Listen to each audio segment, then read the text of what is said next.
so much motherfucking design on right now. Break it down, bring it back, make it clap. I got 3 old thoughts, new guap, where that thing, bitches on the line, and you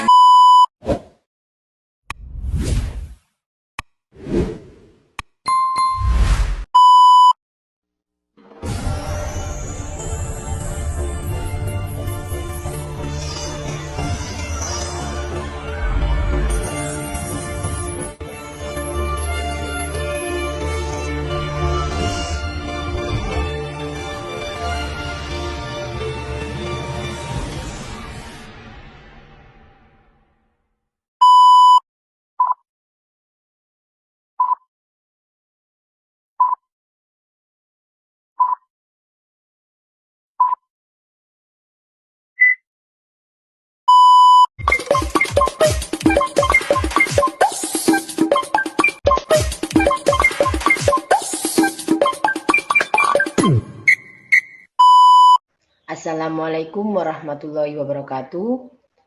Jalan-jalan beli beras. Belinya sama Bu Rini Mari kita kerjakan tugas. dengan podcast hari ini. Perkenalkan, nama saya Dwi Agustia dan rekan saya Irfa Elvionita sebagai pembawa acara. Kali ini saya dan rekan saya akan bertanya-tanya sedikit tentang feminisme dan disorientasi seksual dalam perspektif Islam. Nah, udah pada tahu belum sih tentang feminisme dan disorientasi seksual dalam pandangan Islam itu gimana? Nah, Kak, yang belum tahu, silahkan simak videonya sampai akhir ya, karena pembahasan kali ini cukup menarik nih dengan narasumber kita, yaitu Radita Tria Agustin dan Nisa Nurmareta Putri. Apa kabar saudara Nisa dan Dita? Alhamdulillah baik. Alhamdulillah. Oke, langsung ke pembahasan topik kali ini. Untuk pertanyaan pertama, apa yang diketahui tentang feminisme? Femina atau feminis itu kan berarti kurang iman. Namun dalam bahasa Latinnya, femina itu berarti perempuan. Nah, penamaan ini itu membuktikan bahwa di Barat itu perempuan dianggap sebagai makhluk yang kurang iman. Dalam pengertian makhluk sekunder atau kedua setelah laki-laki.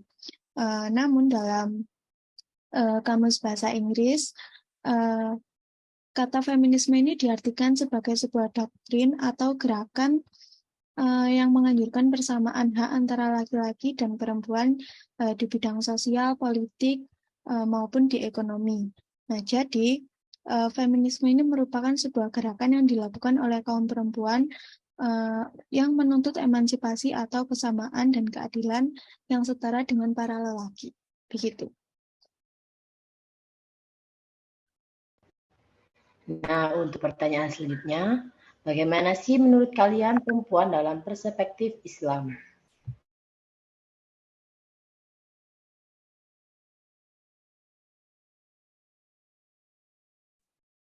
Jadi, Islam telah memposisikan perempuan pada kedudukan yang benar dengan memberi peran tidak hanya pada rumah tangga saja, tapi juga dalam bermasyarakat.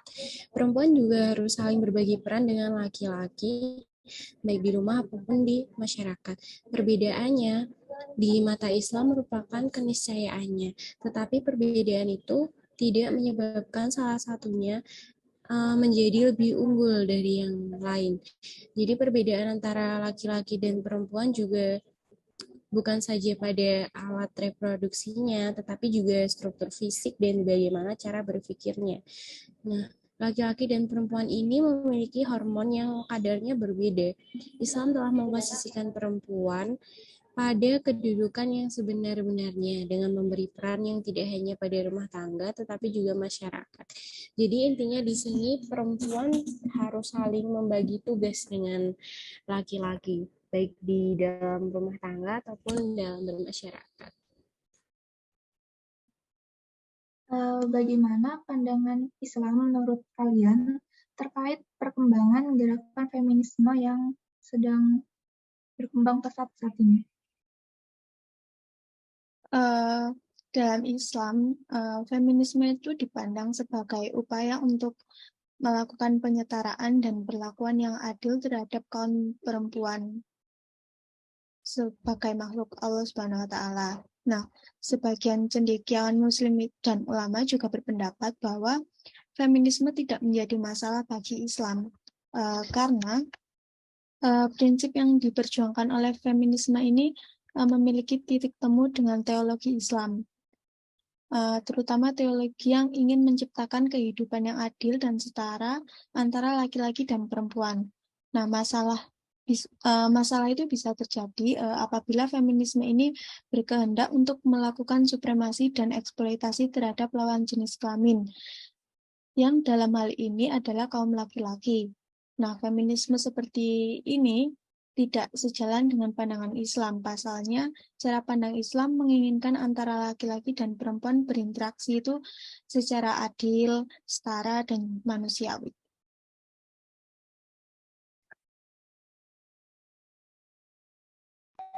Nah, untuk pertanyaan selanjutnya, apa saja sih yang kalian ketahui ragam feminisme saat ini? Untuk ragam feminisme sejauh ini ada 4 aliran besar, yaitu feminisme liberal, marxis, radikal, dan juga sosial, dan sejumlah aliran yang lainnya, seperti feminisme psikoanalisis dan gender, kemudian ada eksistensialis, ada anarkis postmodern, multikultural, dan juga global. Kemudian teologis, feminisme kegemukan, dan juga ekofeminisme. Nah, di feminisme liberal sendiri itu aliran yang menuntut agar di mana perempuan diberikan kesempatan yang sama dengan laki-laki karena perempuan memiliki kemampuan yang sama dengan laki-laki dan bahwa perempuan harus diberi kebebasan ya untuk menentukan nasibnya. Sedangkan feminisme marxis ini merupakan aliran yang berpendapat bahwa sumber ketertindasan perempuan itu adalah sistem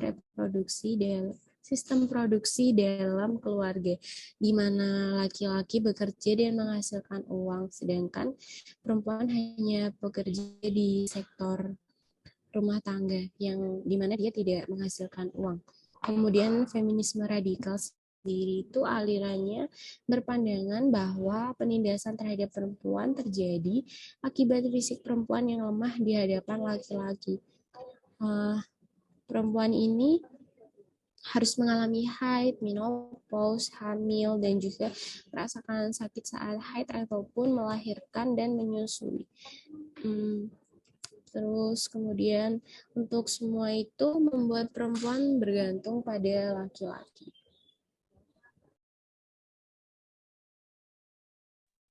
Oke. Dan selanjutnya, menurut kalian gender dalam perspektif Islam itu sama nggak sih dengan paham gender feminis? Kalau dalam Islam ya, Islam itu tidak mengenal istilah feminisme dan gender dengan berbagai bentuk konsep dan implementasinya dalam melakukan gugatan atas nilai-nilai subordinasi kaum perempuan. Karena dalam Islam itu tidak membedakan kedudukan seseorang berdasarkan jenis kelamin dan tidak ada bias gender dalam Islam.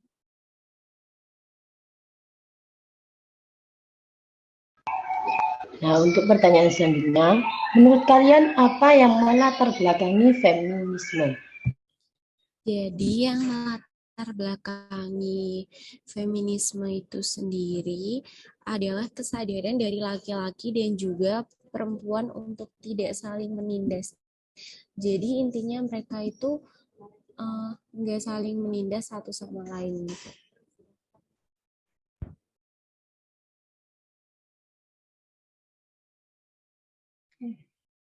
Bagaimana pandangan kalian mengenai disorientasi seksual atau LGBT dalam pandangan Islam? Homoseksual atau gay di dalam agama Islam itu disebut aliwat, yang berarti orang yang melakukan perbuatan seperti perbuatan kaum Nabi Lut, ya seperti LGBT itu. Seperti laki-laki berhubungan seksual dengan laki-laki, perempuan dengan perempuan, atau yang biasa disebut lesbian. Nah, dalam hukum Islam, homoseks ini itu termasuk tindak pidana yang berat atau termasuk ke dalam dosa yang besar, karena termasuk perbuatan yang keji dan merusak kepribadian, moral, dan juga agama dari seseorang itu. Nah, hal ini itu juga sudah terdapat di firman Allah dalam Quran Surat Al-A'raf ayat 80 dan 81. Kemudian juga larangan homoseksual dan lesbian ini bukan hanya karena merusak kemuliaan dan martabat kemanusiaan seseorang, tetapi resikonya juga sangat berbahaya, yaitu menimbulkan penyakit kelamin, terus HIV atau AIDS, sifilis, dan juga yang lainnya.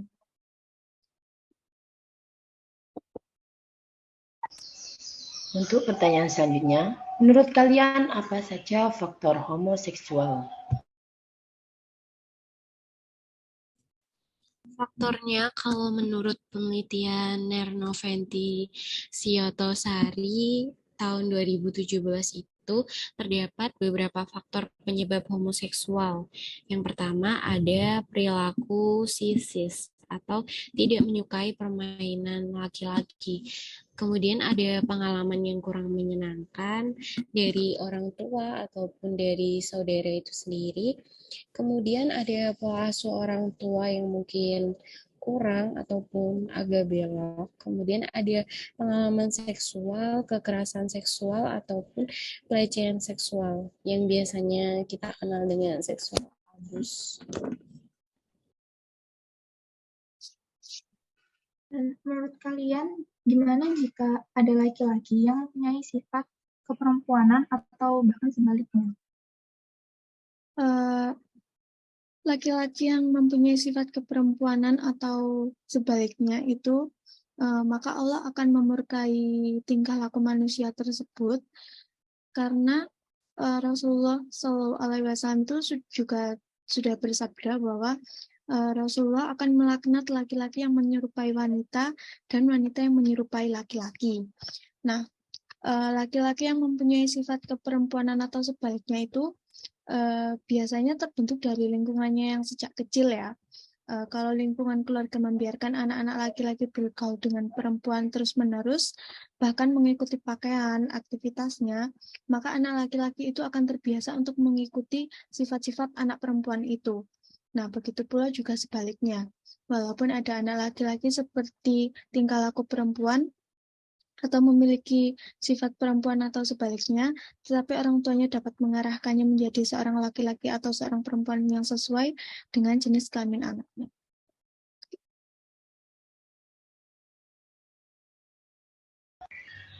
Nah, untuk pertanyaan yang terakhir, bagaimana sih tindakan kalian pada LGBT dan apakah kita harus membenci orangnya? Jadi lesbian, gay, biseksual, dan juga transgender atau yang kita kenal dengan LGBT itu akan sebuah kelompok yang dimana dia mempromosikan model kehidupan hubungan laki-laki dan laki-laki ataupun hubungan dengan perempuan dengan secara bersama-sama. Hubungan seperti itu dalam sosial masyarakat dianggap menyimpang dari kodrat sebagai manusia normal. Nah, ahli psikologi dan psikiater sendiri menyatakan bahwa kondisi semacam itu merupakan serangan penyakit yang dapat disembuhkan melalui beberapa terapi yang benar. Di Islam sendiri melalui Al-Quran sudah mengenal model kehidupan seperti itu. Ada model kehidupan seperti itu ada sebelum model kehidupan modern. Bahkan istilah sodomi dan yang identik dengan pelaku sesama jenis sendiri itu telah dilakukan oleh penduduknya, yaitu umat Nabi Lut. Oleh sebab itu, dengan adapun dalil LGBT sebagai model kehidupan yang tidak dibenarkan dalam Islam, namun LGBT ini sebagai sebuah kasus yang harus segera diberi penanganannya, karena dia dapat mengancam dari entah pelaku yang harus dihukum mati ataupun dengan perbuatannya yang tidak dibenarkan tersebut.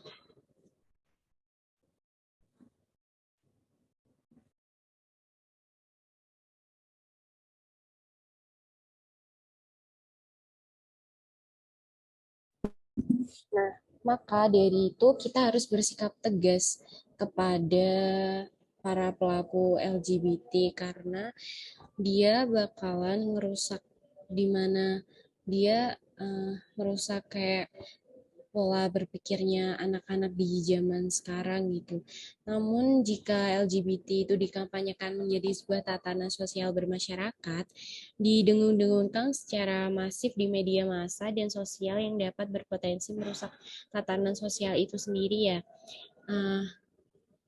Jadi untuk berupaya mencegah mewabahnya virus atau gerakan LGBT itu berkembang sebagai personal korban sosial ataupun korban penyakit, kita sebagai umat yang sehat wajib memberikan pertolongan dengan memberikan terapi yang benar untuk menyembuhkan dari ketidaknormalan ini.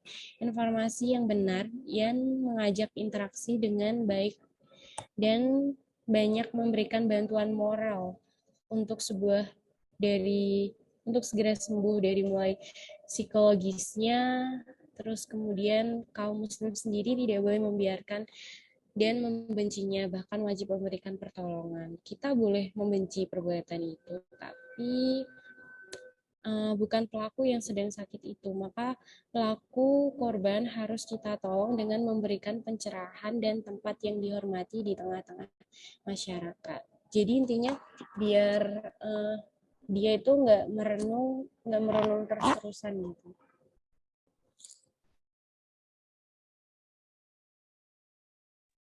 Oke, bagus sekali tadi jawaban-jawaban dari narasumber kita. Dan dari podcast kali ini dapat disimpulkan bahwa feminisme secara singkat dapat dimaknai dengan wacana yang patut untuk dikritisi. Karena secara konseptual tidak diperlukan. Dalam Islam, fakta sejarah telah membuktikan bahwasanya wanita di dalam Islam memiliki kedudukan yang terhormat. Ia dilindungi dan dimuliakan. Allah Subhanahu wa Ta'ala telah membagi peran untuk seorang laki-laki dan perempuan sebagai makhluk yang saling melengkapi satu sama lainnya. Perbedaan peran bukanlah suatu penistaan terhadap para perempuan, karena di dalam Islam setiap peranan akan dipertanggungjawabkan nanti di hari kiamat. Perbedaan yang terjadi antara laki-laki dan perempuan bukan suatu dimensi intimidasi yang berlaku satu sama lainnya. Namun justru aplikasi keadilan Tuhan adalah pertimbangannya. Allah membatasi pergerakan-pergerakan yang dilakukan oleh perempuan, bukan berarti Allah menghinakan perempuan. Justru Allah menunjukkan kasih sayang kepada perempuan dengan mengurangi beberapa beban tersebut.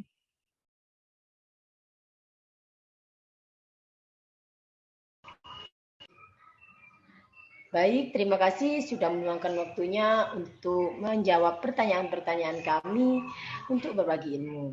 Yang sudah kita ketahui bersama mengenai apa itu feminisme, bahaya feminisme, dan lain sebagainya. Semoga kita mendapatkan barokah dari ilmu panjenengan. Amin, amin, ya rabbal alamin. Jangan lupa penonton setia untuk subscribe, like, dan share support tugas Matkul PAI agar sukses bermanfaat.